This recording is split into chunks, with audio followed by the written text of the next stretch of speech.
Welcome to Everything Life Coaching. I'm John Kim. And I'm Noelle Cordeaux. We are the founders of Lumia. And we're super passionate about all things coaching, and we want to share what we've learned from over a decade of coaching and training thousands of life coaches. Let's dive into the science and magic of coaching. On this episode, Noelle and I are going to give you some soil. We're going to talk about what it means to invest in yourself as a coach. Oh, yeah. This is a great topic. Yeah. And I always find such deep and wonderful irony talking about what coaches need and what they need to invest in themselves and their craft, because the business of coaching is helping others invest in themselves and their time and their lives. And so coaches know better than anyone else that long-term goal accomplishment requires an ongoing commitment to self. Yes, but also I think we get so busy in helping other people, we drop the ball when it comes to ourselves. Oh, yeah. This is something that I have learned over some long, hard years. How about you?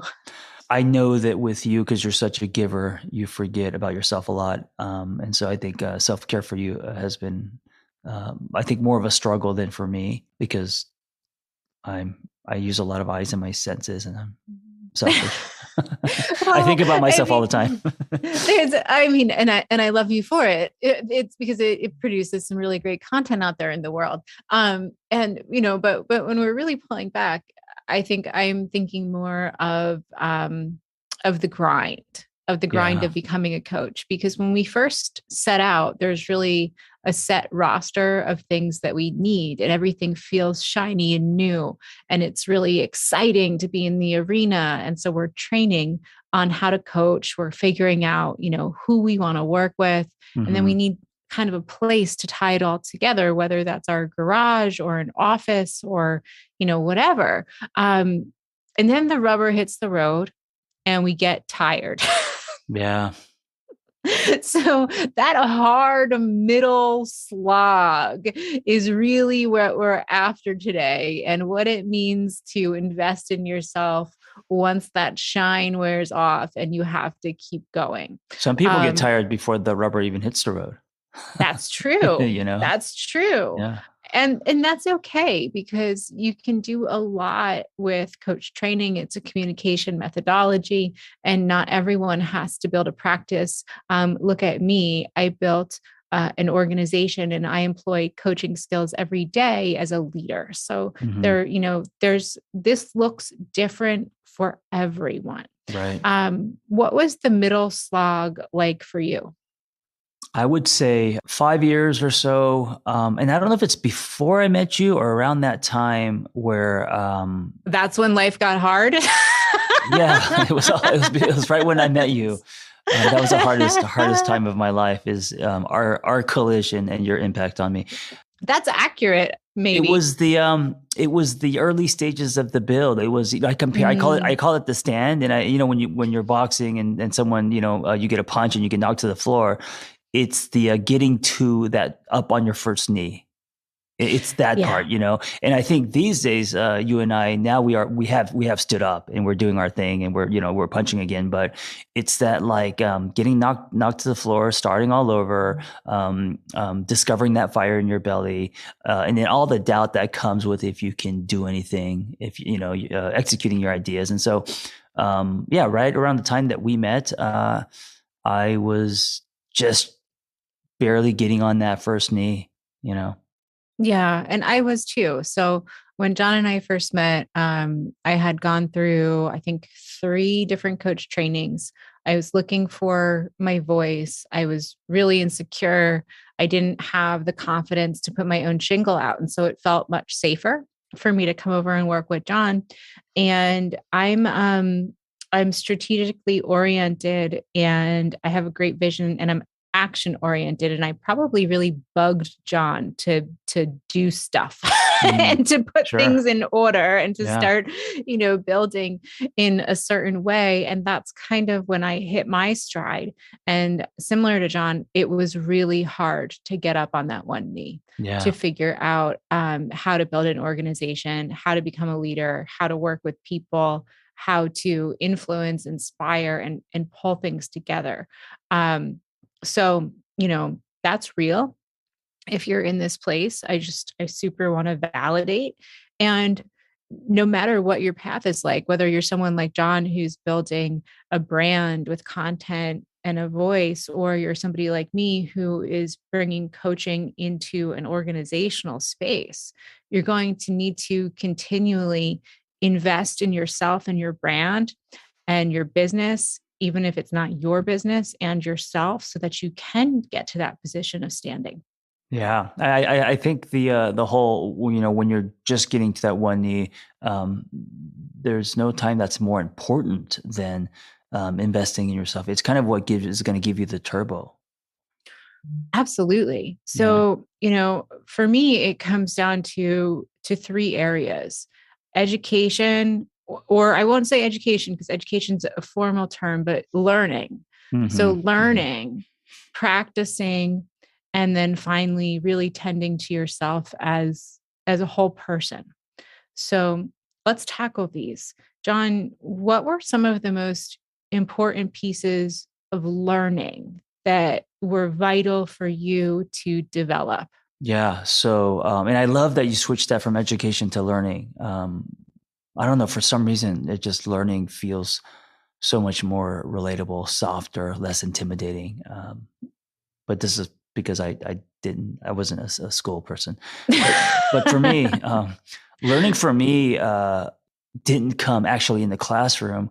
It wasn't, the masters going back to school at 35. Learning for me came working with teenagers in nonprofit for 5 years. I mean, Mm, it was that's the trenches. It was taking them grocery shopping, learning about TC and therapeutic community, learning about addiction and why these kids either wanted to be me or fight me, and the whole, that's where I got the whole fatherless nation, fire in my belly. And to me, that was rich learning for me, was those 5 years. And then also taking all of that and then applying it to myself and working on myself as well.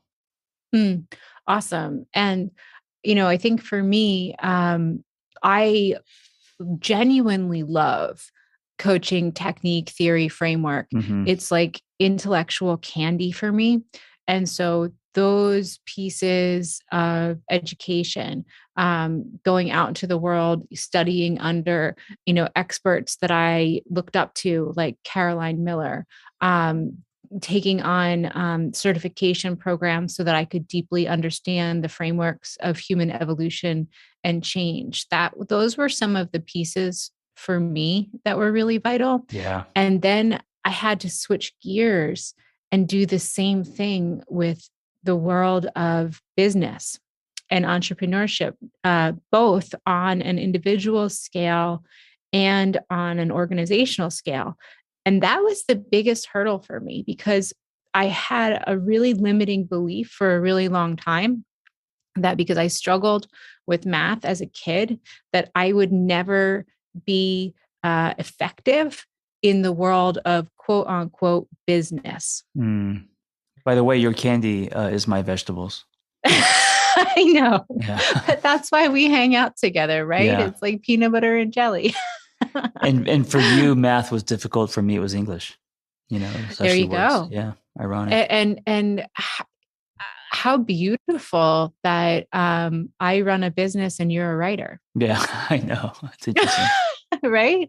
And so maybe that's the lesson with learning, is to not be afraid to take on your kryptonite Hmm. and really get in there to deepen your knowledge. And I think that with learning, something that can't be overlooked is the community of practitioners that you surround yourself with. Yeah. because it doesn't have to be formal. Reading a book counts. Joining a LinkedIn group or a social media resource, joining an organization like ours that has thousands of coaches to partner with, to learn from, to play in the sandbox with. There's so much cool stuff out there. Yeah. Who you follow on social, Mm-hmm. that can be learning, following stories. Yeah. Absolutely. Yeah. And then you have to apply it. So that takes us to, practicing your craft. What was this like for you? This was the fun part, practice. It was me answering questions online, meeting people at coffee shops. The practice was um, going to running retreats. It was just getting out and actually playing. It was recess. What was the best retreat you ever took place in as a coach? So I've done some quote unquote bougie retreats where I got hired and got paid a lot of money, and it comes with the massages and all of that stuff and exotic locations. But my favorite was just running a simple retreat in Joshua Tree. And Mm. it was something that I created myself, and it was just literally an Airbnb house, about 15, 20 people, campfire, and it felt very just kind of my whole thing with casual over clinical, and with you instead of at you. And since that was the tone, we didn't need jet skis and fancy massages. We just kind of the fireside chats and getting to know each other. That it really resonated with me, and I realized that retreats were less about the shine and more about the human connection. Awesome. There's something that she said that's really important in there. And this can only be earned through practice, is that you realized something. You realized Yeah. that what was important about a retreat was the human connection. And now going forward, I can't imagine you'd run anything under your own brand that didn't have that ingredient. It gets to the point, right? It goes to the soul, the source, the meat and potatoes, the nectar of the human exchange. More so when you have jet skis and all these. Not that that's bad, but I think that can also sometimes be a distraction. Yeah, and you have to learn what you're doing. So Mm-hmm. for me, in my practice as a coach, my practice as a coach has two sides to it. I have a very small word of mouth practice where I Mm-hmm. work with maybe 2, 3 clients at a time, and in that I had to learn stuff like quarterly taxes that I have to pay. I had to learn, how to set up a sequence, a system for my Mm-hmm. clients to work through using all of the knowledge I had gained through my educational practices. And then on the business side of things, I had to learn so many things. And I think the most important thing that I had to learn was to outsource aspects of the business that I couldn't do myself, like copywriting, Yeah. having an accountant do taxes, having people who know what they're doing do social media, and to really free yourself up to work on the things that only you can do. Yeah, I think you and I both know this. It's always going to be the power of your team, not you. Oh, yeah. Oh, The yeah. team you put together is what's going to really, um, it's everything. And even as a solo entrepreneur, having your team might look like, your accountability buddy Mm-hmm. that you talk to keep going and keep growing. Your team might look like your local accountant. It might Yeah, look like a graphic designer who helps you with your logo and a website. Those are your team. right. And so finding those relationships again is central. Your team can also be your neighborhood coffee shop and your gym you go to. It can be your yoga community. That can be a part of your team. Absolutely. Yeah. I found a neighborhood coffee shop finally, and I'm so happy. Noelle's It's dream in life is to be a barista. So yes. yeah, One day yeah. I will work in a coffee shop. It will be so great. People think I'm being sarcastic, but it's actually true. That's one It's of true. yeah, it's true. It's super true. I got really excited when John was thinking about you were thinking about your own retreat space. And I think one of the first things I asked was, will there be a coffee counter? Right. Can That you can work I do at. that? So, and that, I think leads beautifully into our last point, which is, really thinking about yourself as a whole person, because coaches aren't superheroes. Our clients think we are, but we are human. And part of the process of finding happiness and success and really investing in yourself is taking care of and tending to your own human self. Yeah. What has That, this journey been like? for me, yeah, I mean, the therapy, my own coach, downtime, self-care, my own community. So, one of the things, or one of the ways that I check myself is when I'm coaching other people, I ask myself after the session, um, am I doing the same for myself, or am I just, on the soapbox, preaching? So, if I'm not also taking care of myself, then I feel like I'm being a hypocrite. And so I really, try to do it. So, my actions line up with my words. Yeah. And this is different for everyone. And I think the fundamental point, if you're going to invest in yourself as a whole person, is to be really honest with yourself about the areas in which you're struggling Mm-hmm. and call in those support systems. I too also have a therapist. I also have my own coach. I've learned that downtime is vital. And, self care is probably the area where I struggle the most with. Mm-hmm. Um, because it's so easy for me, especially as an extrovert, to kind of spin out into other people, other relationships, doing for others. But if I'm being honest with myself, what I need sometimes is to do nothing Yeah. or to read a book. Um, and that's an investment. Yeah. I think it's a great place to end. I think it's a great reminder.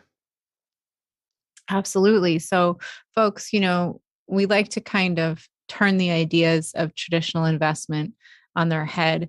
And so, thinking about your own learning, your own practice, and what you need as a person will give you maybe some journaling clues to really sit down and think about. We have a new year ahead of us. We're in year 3 of a pandemic.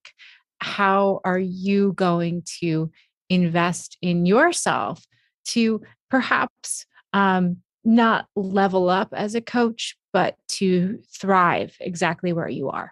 Yeah. And also remember, it's not just about, energy and, you getting, filled up. It's also about, wisdom, because when you invest in yourself, you're on that journey of self-learning, and then you're bringing more, wisdom to the table when you're, coaching other people. Yes. Great reminder. Thank you so much, John. Yeah. Thank you. All right, Noelle, go, take care of yourself. Go invest in yourself, as I will as well. I will. That looks like a donut for me. What does it look like for you today? I think I'm going to snuggle George the dog. Oh, nice. All right. Thank you for listening. Be well, guys.